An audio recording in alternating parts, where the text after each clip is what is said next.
آج ہم ایک ایسی روایت پر بات کرنے والے ہیں جو الہی انصاف، فرشتوں کے کردار اور گستاخی کے انجام پر ایک بہت گہری نظر ڈالتی ہے۔ یہ ایک ایسی کہانی ہے جو واقعی سوچنے پر مجبور کرتی ہے۔ اچھا، تو یہ کہانی شروع ہوتی ہے ایک بڑے ہی حیران کن سوال سے۔ ہم سب یہی جانتے ہیں نا کہ روح قبض کرنے کا کام تو ملک الموت کا ہے، لیکن کیا کبھی سوچا ہے کہ تاریخ میں 5 لوگ ایسے بھی گزرے ہیں جن کی روح قبض کرنے کا حکم ملک الموت کو نہیں بلکہ حضرت جبرائیل علیہ السلام کو دیا گیا تھا؟ چلیں دیکھتے ہیں کہ آخر وہ کون تھے اور ان کا ایسا کیا جرم تھا۔ تو آخر وہ کون سے فرشتے تھے جنہیں یہ خاص ذمہ داری دی گئی، اور اسلامی تاریخ میں ان کا مقام کیا ہے؟ آئیے اس پر سے پردہ اٹھاتے ہیں۔ تو یہاں ایک بات سمجھنے کی ہے، جبرائیل علیہ السلام کا کام صرف پیغام لانا نہیں تھا، وہ اللہ کی مرضی کو نافذ کرنے والے بھی تھے، یعنی انبیاء کی مدد کرنا ہو یا پھر گستاخ قوموں پر عذاب لانا ہو، اور یہی طاقتور کردار انہیں اس کہانی کا مرکزی فرشتہ بناتا ہے۔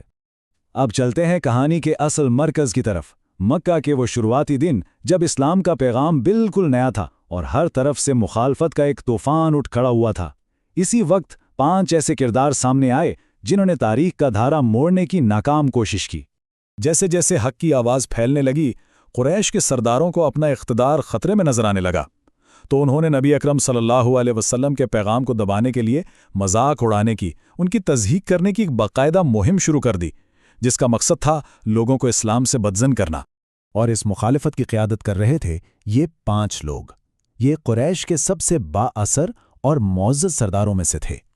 ان کے نام تاریخ میں ہمیشہ کے لیے اسی گستاخی کی وجہ سے لکھ دیے گئے۔ یہاں کہانی میں ایک بہت اہم موڑ آتا ہے۔ یہ سردار ایک خفیہ میٹنگ کرتے ہیں، مقصد صرف ایک، حج کے لیے جو باہر سے لوگ آ رہے ہیں ان کے سامنے نبی اکرم صلی اللہ علیہ وسلم کی ساکھ کو کیسے خراب کیا جائے۔ اور اس پوری سازش کا جو ماسٹر مائنڈ تھا وہ تھا ولید بن مغیرہ، جو اپنی ذہانت اور چالاکی کے لیے مشہور تھا۔ اس نے ایک ایک کر کے سارے الزام سوچے۔ کان کہہ دیں؟ نہیں، ان کی باتیں کانوں جیسی تو نہیں۔ مجنون؟ ارے نہیں، ان میں تو جنون کی کوئی نشانی نہیں۔ شاعر؟ نہیں، یہ شاعری بھی نہیں ہے۔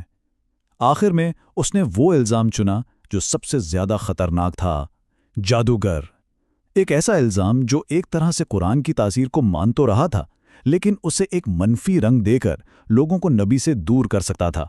جب زمین پر سازشیں اپنے عروج پر پہنچ گئیں تو اب آسمان سے فیصلے کا وقت آ گیا تھا۔ نبی اکرم صلی اللہ علیہ وسلم نے ان لوگوں کے ظلم کے خلاف اللہ سے دعا کی، اور بس یہی وہ لمحہ تھا جب اللہ کی طرف سے مداخلت کا آغاز ہوا۔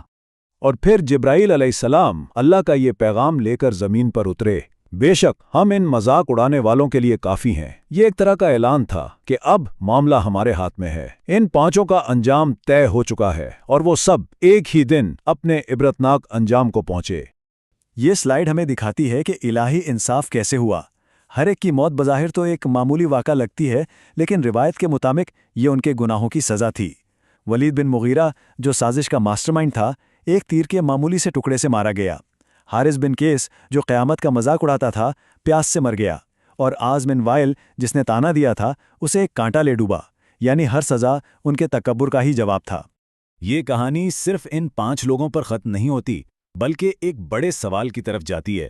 آخر جبرائیل علیہ السلام جو اللہ کی وحی لاتے تھے، انہیں کچھ لوگ اپنا دشمن کیوں سمجھتے تھے؟ یہاں ہمیں اس جھگڑے کی اصل وجہ نظر آتی ہے۔ کچھ قبیلوں کا یہ ماننا تھا کہ جبرائیل سختی اور عذاب کے فرشتے ہیں، جبکہ میکائیل رحمت اور برکت کے۔ انہوں نے تو یہاں تک کہہ دیا تھا کہ اگر وہی میکائیل لاتے تو وہ ایمان لے آتے۔ یہ فرشتوں کے بارے میں ان کی گہری غلط فہمی کو ظاہر کرتا ہے۔ اور یہ دشمنی بے وجہ نہیں تھی۔ وہ جبرائیل علیہ السلام کو پچھلی قوموں پر آنے والے عذاب کا ذمہ دار سمجھتے تھے، اور اس بات پر بھی غصہ تھے کہ وہ ان کی خفیہ سازشوں کو نبی اکرم صلی اللہ علیہ وسلم پر ظاہر کر دیتے تھے، جس سے ان کے سارے منصوبے ناکام ہو جاتے تھے۔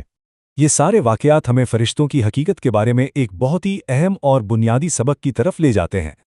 اور آخر میں کہانی ہمیں اپنے سب سے اہم پیغام تک پہنچاتی ہے۔ فرشتوں کی اپنی کوئی مرضی نہیں ہوتی، وہ تو اللہ کے فرمانبردار بندے ہیں۔ وہ صرف وہی کرتے ہیں جس کا انہیں حکم دیا جاتا ہے، چاہے وہ رحمت کا حکم ہو یا عذاب کا۔ اس لیے جبرائیل سے دشمنی کرنا دراصل اللہ سے دشمنی کرنا ہے، کیونکہ وہ تو صرف ایک پیغام لانے والے ہیں۔ تو ان 5 گستاخوں کی یہ کہانی ہمیں الہی انصاف اور فرشتوں کے اصل کردار کے بارے میں گہرائی سے سوچنے پر مجبور کرتی ہے۔ یہ ہمیں یاد دلاتی ہے کہ ہر عمل کا ایک انجام ہے اور اللہ کی پکڑ سے کوئی نہیں بچ سکتا۔ اس موضوع پر غور کرنے کے لیے بہت شکریہ۔